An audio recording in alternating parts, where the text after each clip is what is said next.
Welcome to Moving the Rock.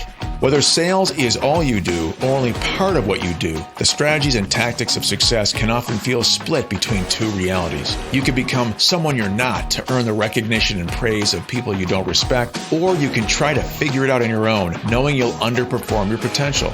We're here to offer a third way. The idea that you can't have success without compromise is just wrong. You don't have to compromise to win in the long term. You can play the game in such a way that you win in the short term and the long term. Through our hard lessons learned, we can shift your way of thinking and create a better way. I'm Chris, founder of SiteShift. And I'm James, founder of Florist Group. If you're tired of the status quo, we're here to help you move the rock on your career, your business, and your life. Welcome. All right, Chris, here we are another week, and we have a special show today. Yes, we do. It's going to be fun. Yeah, I'd like to introduce everyone to Beth Thomas, an old and dear friend and CEO of Change for Growth here in Columbus, Ohio. Welcome, Beth. Thanks, guys. Great to be with you today. Yeah. So we have a unique show in that we have a guest, but we also have a third kind of mind to help us tackle an important topic, this idea of change and change management. Mm-hmm. And we have three people, three different sets of experiences. But I think what we want to do, Beth, is learn more about the specialized skill set that you bring to the table around this idea of change management. It's in the name of your business. It's in your blood. And you've even been recognized with a national award. I'd love it. Maybe you can give us a sense of how you won that award and kind of a little bit about the background that you bring to this area of expertise. Yeah, absolutely. So the award was the top change management firms in the country.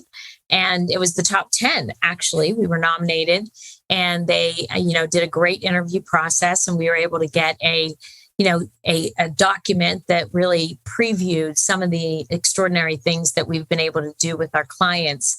And, what they said is, we really seem to be an organization that was set apart from others. And some of the reasons they cited was the fact that we are practitioners at heart. Many of us have led these type of organizations in our client type organizations. And, we have an OCM toolkit.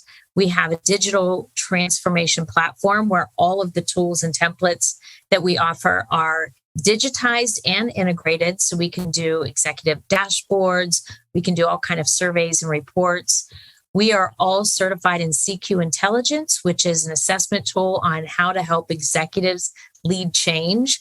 And, we really work hard to help build the capability within an organization. So we just don't come in and do the work and leave, but we really leave you in much better shape than we were when we got there, and help bring that capability to your organization internally.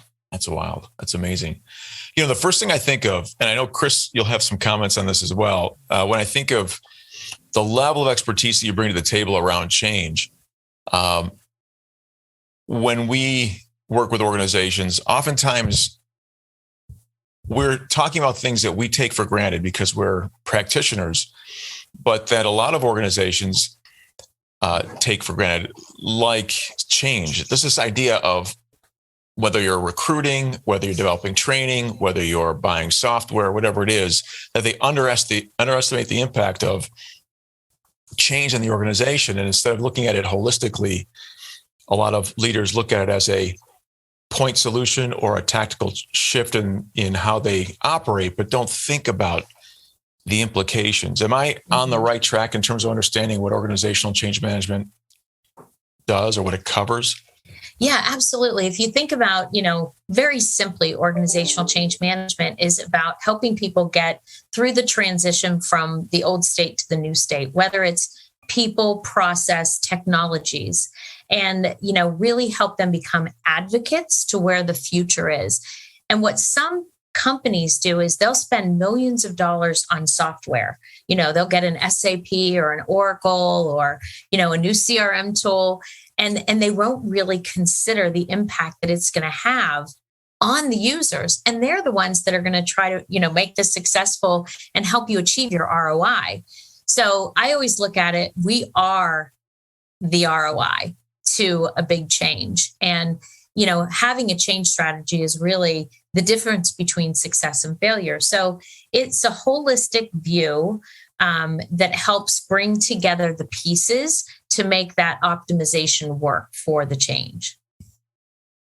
I love that. So many times I know we've all seen where people are focused on the part or the piece that they're most emotionally connected to. Sometimes their ego is the most invested in that piece. Whatever that is that they're focusing on, they miss that whole big picture view. I'm curious just to ask, what for you was a moment or a shift when you really started appreciating the big picture view? Because I know that no doubt has spilled over into your work. Yeah. I was an executive at Limited Brands, and this is going to date me and make me, show my age a little bit, but I was responsible for Y2K from a standpoint of how do we make sure all of the new systems we're implementing are going to be effective for all the businesses. And at that time, there was several limited businesses, and we had a great training and change management program, to the fact that no retailer really invested back then in organizational change. And I'll never forget, going through that process and just how massive it was and how many people's lives that we impacted through that. We got one-on-one with a lot of people. We had a change network. So we were constantly listening and asking questions about what their journey was like. And in the end, it was the shining star of the Y2K effort. And people noted that the training and the change management was so good that helped people become advocates for the change and really go through that adoption process. So, that's where I had my big aha moment. And I said, this just isn't about a point in time like Y2K effort or, something that is going to be a big event like that. This has to be institutionalized as a capability within the organization. And so post Y2K is how I decided to create a business plan and present it to the Limited executives on how do we keep this going now that the Y2K is over. Everything we do should have an element of change management in it. And they were all very, very supportive and, approved it. Yeah, that's awesome. That's a cool backstory. Came out of your own experience like that, watching all that happen. Jimmy, I'll hand it off to you because I got about 17 things going off in my head now. Well, I know, Chris, you and I are experts on people. We talk about that all the time. And, whether we use the word systems or other types of words to describe the things that surround people that people use to do their jobs, the tools, et cetera. Beth, I can imagine that Y2K, I remember that time. I was not leading a team at that time, but I remember being part of an organization that made the shift to help other organizations. Are you saying that I'm older than you? You were more accomplished quicker than me. Let's put it that way. Okay. Faster in the organization. You called me old. I was still learning. I'm sorry. Go ahead. No, it's great. It is amazing to think that was 22 years ago.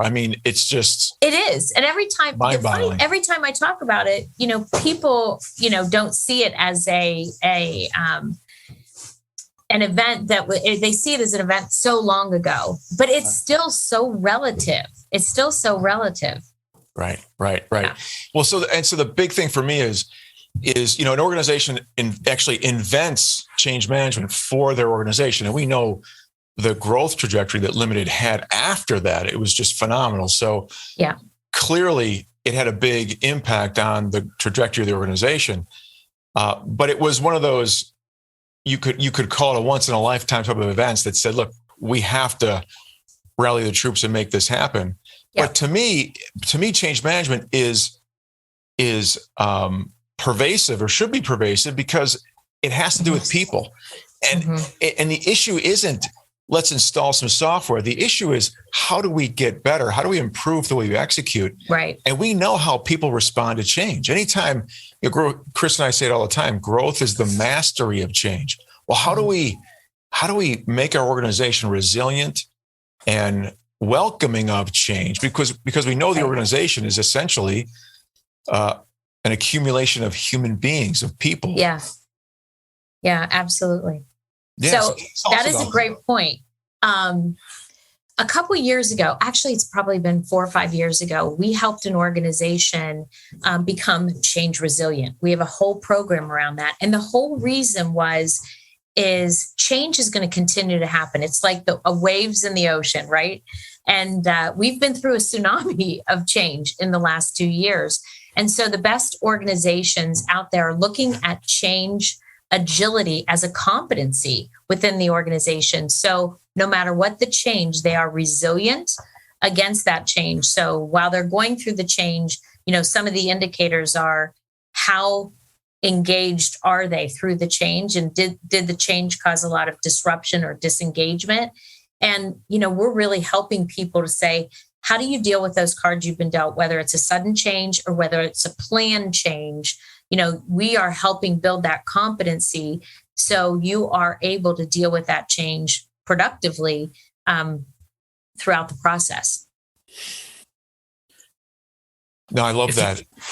Chris, tell me about, so Chris, from your perspective, when you think about the reasons people resist change, what do you experience? Yeah, working with the individuals, which we work with the executive teams also, it starts with them. So I love that phrase you use, change agility, and defining it as a competency. Mm-hmm. The way that we think about this, and I'm curious to hear your reaction to this, Beth, would be when someone who's leading doesn't know how to separate who they are from the role, the way that we language it is, they don't have an identity apart from the role. They only know themselves as such and such VP, such and such C-suite person. Then if the change is their idea, they love it, and there's usually blind spots. If the change isn't their idea, very oftentimes there's some piece of it that is threatening to them. Mm-hmm. How do you help them adopt change agility as a competency if they're not already agile? Yeah, that's a great question. 70% of transformations fail. And 2 of the top reasons are employees resist change and leaders don't know how to lead change. Mm. So we actually spend a lot of time with leaders and help them identify what their blind spots are, what their strengths are, and how to take that not only individually to help, them lead their employees through change, but as a team, as a leadership team. Because we have seen so much that leaders have the best intentions, they talk the talk, but they fall down when they have to walk that talk. And that's where, we have to be really tactical about helping leaders understand, what does it mean to lead change? What are the activities that are associated with leading change? How do you show up and lead by example when it comes to leading change? So we have an actual program that teaches leaders how to lead change because, like I said, they have the best of intentions, but they don't realize the risks of some of their actions. For example, if training is scheduled and they schedule a meeting over the training, what message does that send? Mm. If a new system is out and they expect everyone to use it, but they're asking for reports from the old system, what message does that send? So it really is about tactically teaching each leader from their own scenario, their own contextual spot in the organization, what can they do specifically? And as a change management firm, we go in and we help leaders. We do, do say no kind of kits for the leaders. So we're giving them coaching and we're giving them tip sheets on really the things to say and the actions to do to help people want to follow them because they are such an important part of a transformation and really any change. People are looking at the leaders for their example, and there's going to be shadow of a leader. So if they don't adopt, you're not going to have a big adoption. So they have to understand those risks. Remember I talked about the ROI, and if you have a change strategy as part of your change, statistically, you'll get about 145% of your ROI. If you don't, you get 35%. So most executives need to understand what that pain is and what the risks are of not implementing change management with the change that they're going through in order to, I think, get on board a little bit more. Yeah, I love that. It's because so often the leader wants to just move fast and get ahead and let's go. And be under budget or not pay enough. And the thing I tell people about that is like, you will pay twice as much if it gets installed with, that not effectively, and you're going to ruin its reputation. You're going to have to come back and circle back again. And it usually costs twice as much when you have to do a do-over based on not doing it right the first time. Yeah. I love that about ruining the reputation. Go ahead, Jim. Yeah. Just the time wasted there. It's just, time today is so critical. You know, Beth, you're talking about, we talk about change and we talk about transformation. And when I think of transformation, I think of something bigger than change. Also, when I hear you talk about resiliency, Chris and I value that significantly. And we think about how organizations can prepare themselves to compete in markets and segments that are highly competitive, right? There's just no industry, there's no organization that can just rest on a maintenance type of attitude. So it seems to me that the work that you're doing should become part of, maybe for many organizations, can become the beginning of a cultural transformation, not just, something beyond the project at stake. Just like you did at Limited, it was Y2K, but then it allows you or gave you and your leadership team the chance to a foothold to actually make a shift enterprise-wide that could be lasting and more sustaining. Yeah, absolutely. That's what it's about when you're trying to create that change agility as a competency and change resiliency as a cultural transformation, because that's so critical. The mindset of your culture is such an important part of any change. So when people talk about change management, like we talked about before, sometimes they put it in a box rather than integrate it into what your culture and mindset is. If you don't have the culture of change or the mindset of change, it really does impact everything you're doing. So you've got to have the mindset, you've got to have the strategy, the tools, the templates, and then you have to have a sustainability model.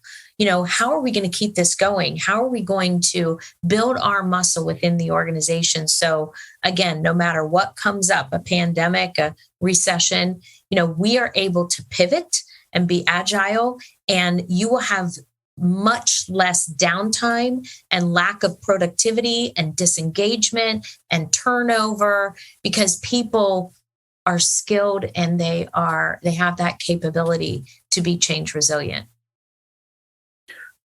When you talk about people have that ability, I love that, because it's like, that's what I think all of us, we do the work for that reason. We know the human potential for change. We also know when it's resisting change. Yes. But I think about also too, bigger models that have guided through change, like Kotter's model, his 8-part framework.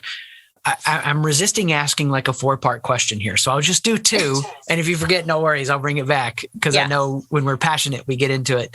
How enduring do you think that is as a framework still for today, and or what part of it is dated? Well, that's a great question. I'm not sure that dated is the right word. I think there's been an evolution, right? So, you have ProSci, you have Kotter, and now people have made it much simpler, which I'm a big fan of. I think you get a lot more buy-in, you get a lot more understanding and adoption when you keep the models simple, and it's easy to understand. So I really like the head, heart, and hand model, and that aligns with like our CQ intelligence, which is really your change leadership style. And that really helps people understand that from, ahead is really figuring out the why behind the change. And I need to understand that. And that's very important to me. I need to understand where I'm coming from. What's the WIFM, the what's in it for me. The heart is the emotional connection to the past. People feel comfortable when they know what success looks like and when they know what to do. People feel really comfortable. But when they don't know what to do and don't know what success looks like, that ambiguity causes so much disengagement. So that emotional connection is the heart. And then the hands is, how am I going to get it done? What is the training I need? What are the new skills I need to acquire to really be successful in this new world? So head, heart, and hands, it's very simple. It addresses everything. What we try to do in change management is win people's, hearts and minds over with the change to make sure that there's adoption. But it's not just a sterile process. It is very emotional. And a lot of change consultants are industrial organizational psychologists because they really need to understand that emotional connection to the past and how you transition them to the future. Yeah, those emotions run high. What would be one, and I know you can't give specific details, that's fine.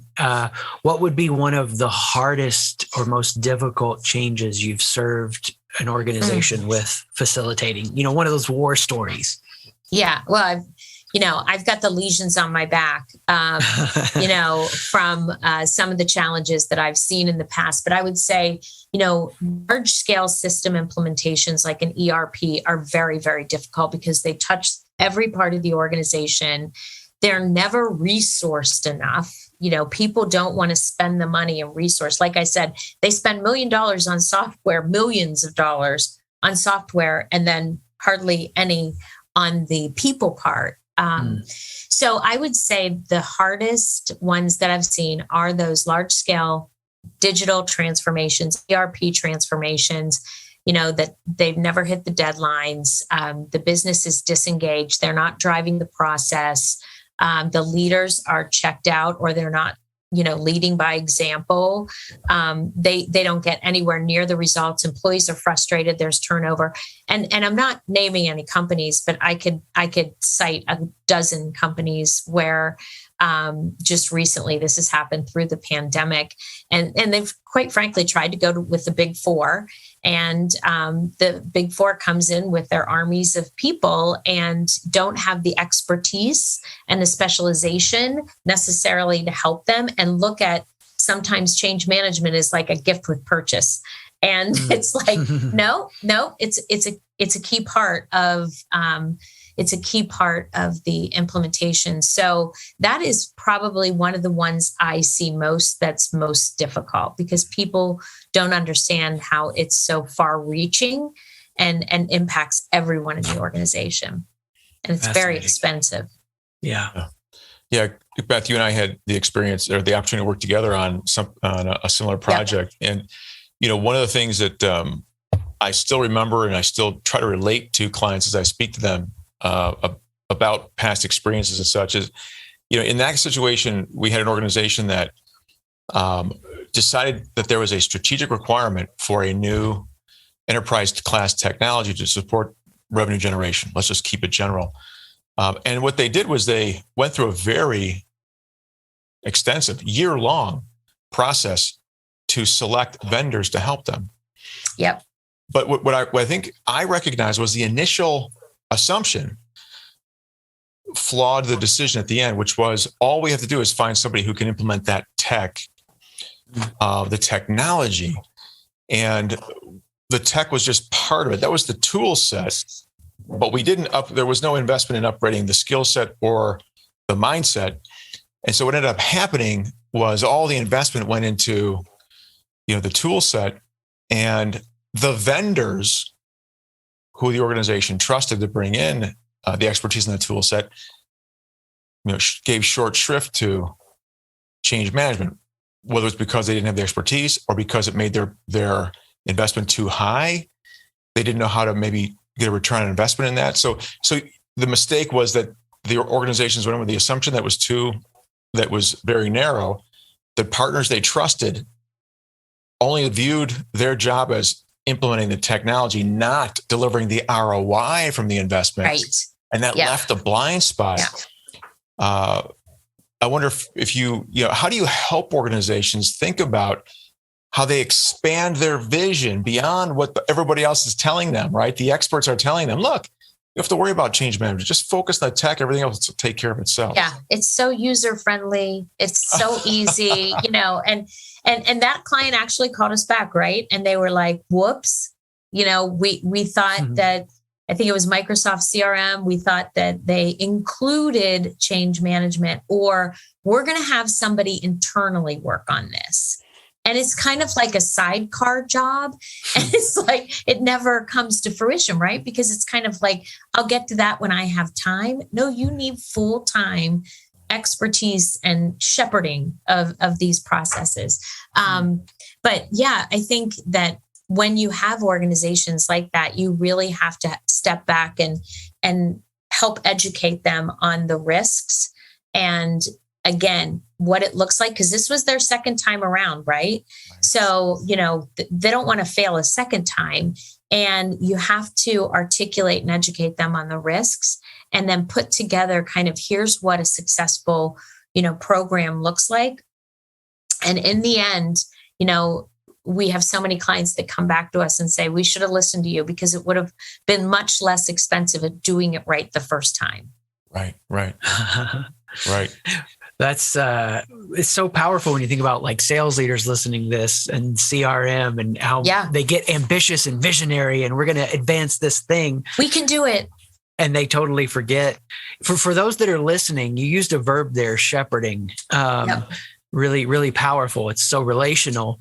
What would be like the top 3 qualities you feel like you emulate or that your staff emulates that sales leaders and professionals could hear and go, I need to work on those 3 qualities as I continue to lead change in my organization? Yeah, great question. I think candor and really helps elicit trust from the people that you're working with. So transparency, I think, is important. I also think empathy is really important because you have to understand where people are coming from, and listening. Listening is really critical because you've got to ask the right questions and spend more time finding out for people where their pain is, what's keeping them up at night, how do we help you through it? Because there's not a one size fits all. And leaders' job is to understand in each scenario, what skills, knowledge, abilities do I need to come in for this person, this person, this person? Everybody's going to have different needs, and they're going to be in different places in the change journey. You've heard of the Valley of Despair, right? So the Valley of Despair is when people are going through the change. Now, I will tell you, most people are going to go through that, whether you have a change management program or not. The real question is, how long are they going to stay there? Yeah. Like if they don't have a change strategy, they're going to stay in the Valley of Despair a really long time, to the point that they're never going to come up the curve to adoption and advocacy. So our job is really to help them stay in that for a very short time and also set expectations. The worst thing that you can do is tell them that this change is going to be, the best thing since sliced bread, and it's going to make their lives so much easier. And I always under promise and over deliver. I'm like, tell them it's going to suck for a while. It's going to be harder for a while. And these are the reasons why we're doing this. Some may have benefit to you, some may not. But there is so much, communication, empathy, support, listening, being candid. That's critical to leaders going through a change in how to really lead through it with their employees.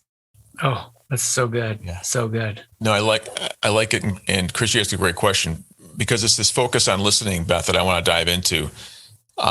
We're all 3 of us are used to working with ambitious people, ambitious leaders, organizations that set high goals and expect great things from their people. And that oftentimes means that when you enter an organization, to start talking about change, you're talking to people who don't think they have time to listen. They don't have time to ask the insightful questions. They don't have time to think about, maybe in their mind, maybe they view change management as taking 2 steps back. Yeah. Just take 1 step forward, let alone 2 steps forward. And so it's oftentimes just challenging to get the mind share around thinking like an investor, Because if you make the investment, it will get you to that next level of performance. What kinds of conversations, what kind of questions do you ask?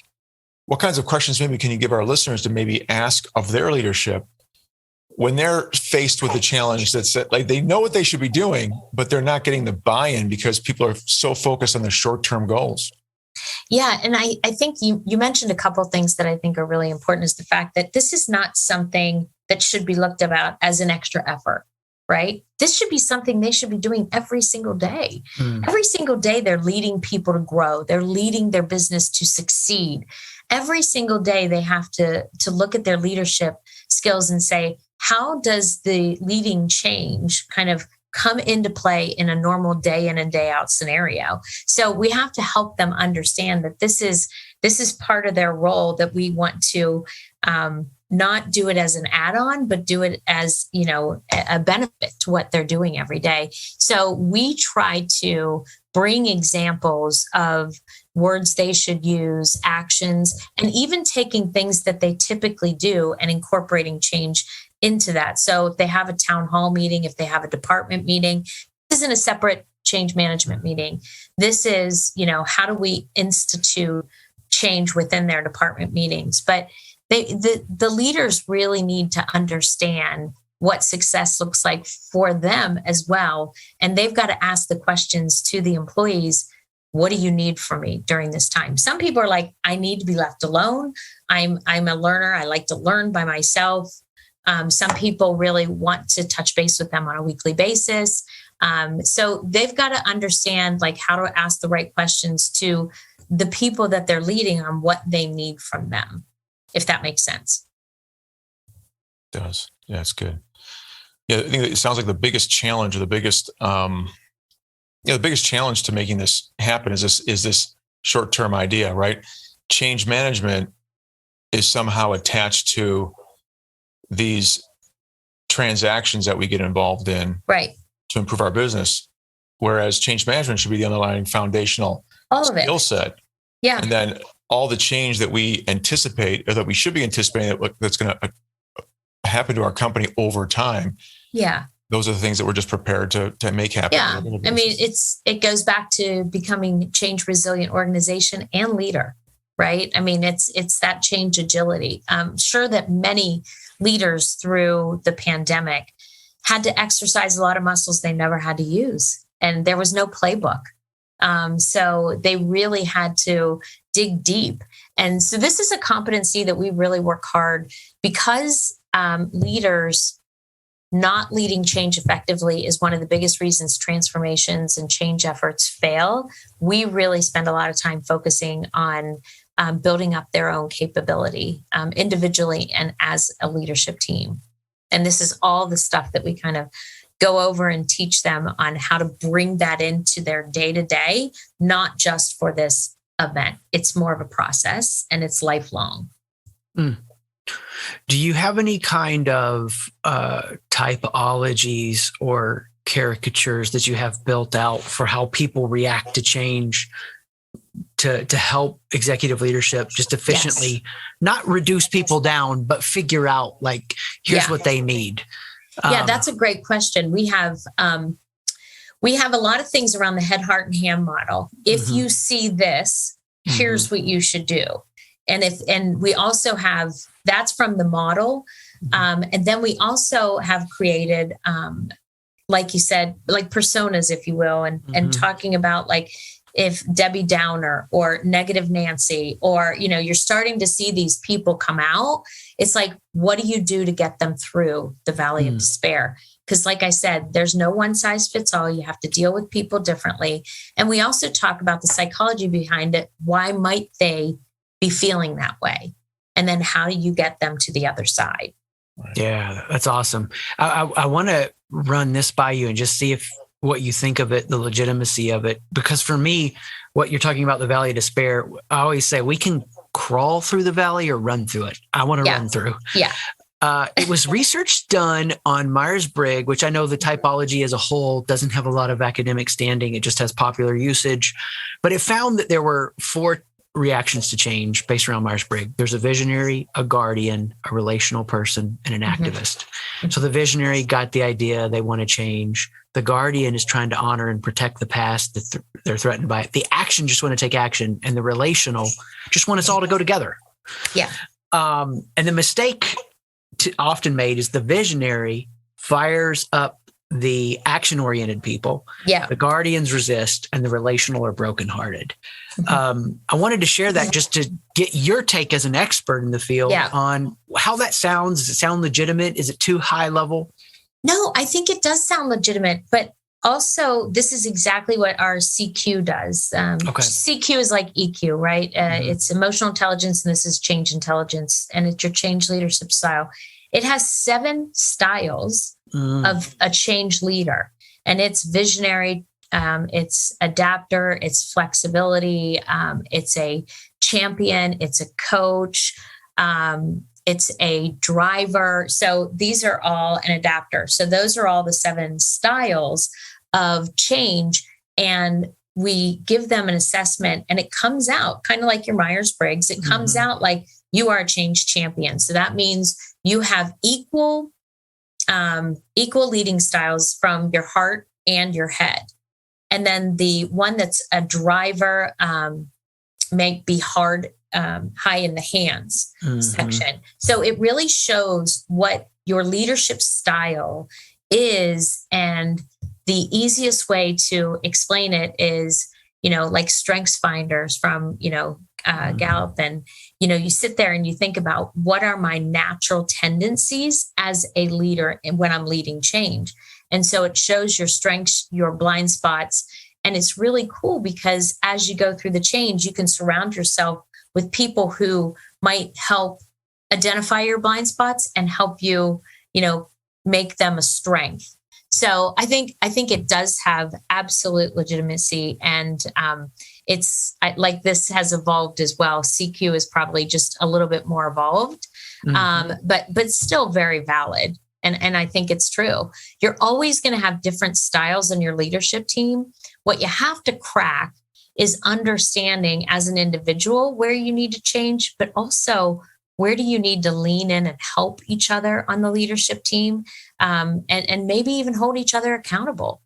Accountability is a big, big deal when it comes to change management, and leaders holding people accountable to the new ways of doing things is critical to the success. If they allow one time people not entering into your CRM, what message does that send? And so you really have to understand that and hold people accountable to it. Yeah, that's awesome. Yeah, that is awesome. And it brings up the next question for me. If I'm trying to solve that challenge, like as a leader, if I see the different styles, I don't know how to name them necessarily, but I see the different styles, and I see the competition, the competing styles between my leadership team or my leadership team members.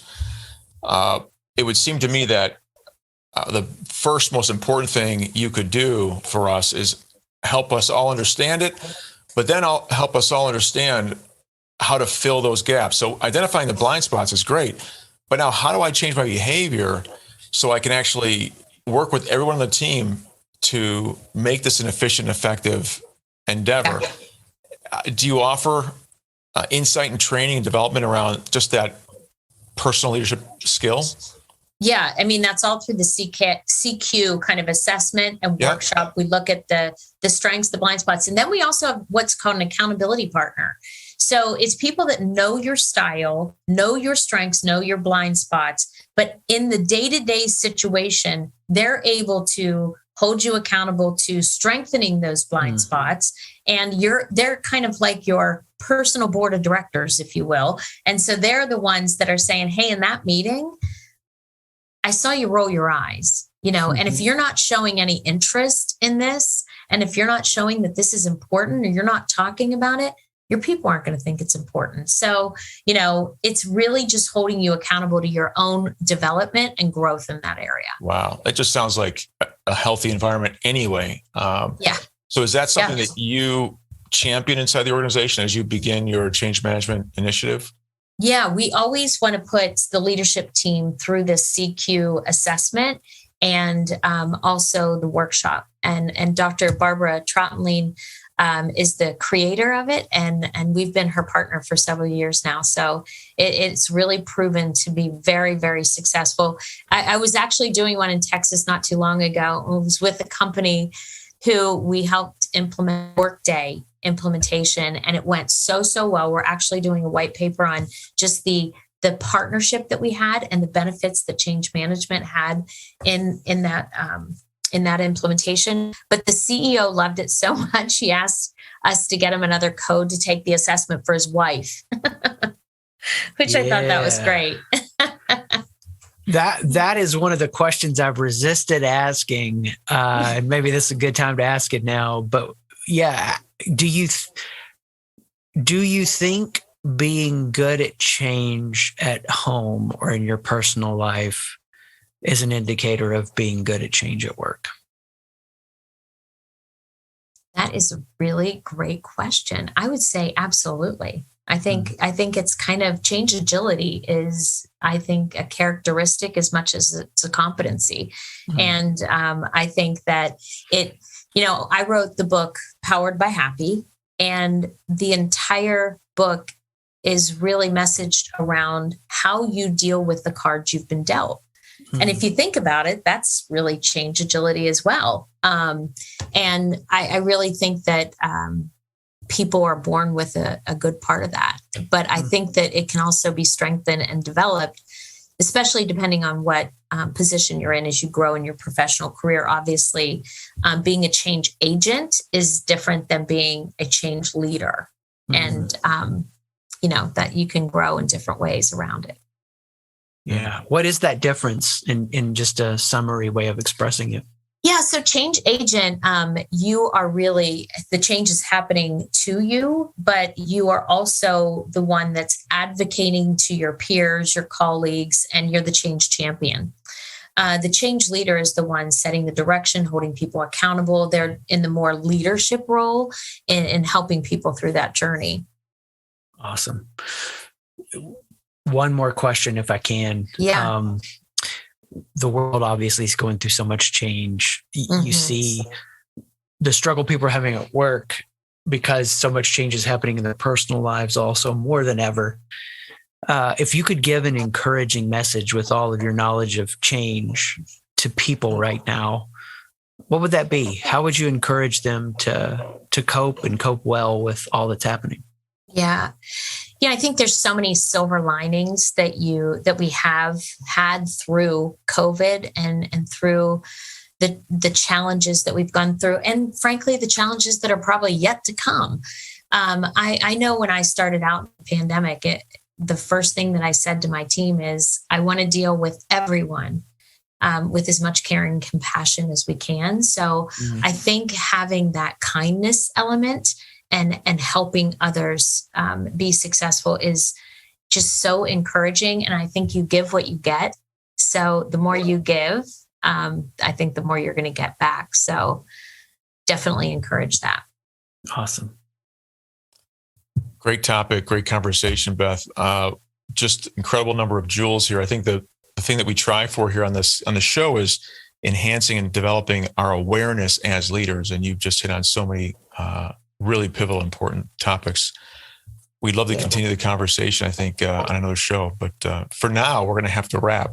Yeah. I'm curious, Beth, just because you've mentioned it and it was such a big topic today, if anybody wants to learn more about this, the CQ, how would they do that? Is there an easy way to get a hold of you or somebody on your team? Yeah. Just go to www.changeforgrowth.com, and that's number 4, not FOR. And you can find the info button and contact us that way, and we'd be happy to help. Dynamite. But it's been fun talking to you guys. My favorite topic that I'm passionate about. So I appreciate you guys inviting me on. Oh, pleasure. This has been Beth Thomas, CEO of Change for Growth here in Columbus, Ohio. Lots of experience, lots of wisdom, and a great guest. We look forward to having you again. Thank you, Beth. All right. Take care. Bye-bye. Thanks for listening. If you've learned something or were inspired to try something new, please rate the podcast and share this episode with someone you know. If you'd like to learn more, visit and connect with me, James, at florissgroup.com, FLORISS group.com. And if you want to connect with me, Chris, check out SiteShift, SIGHT shift.com. Peace.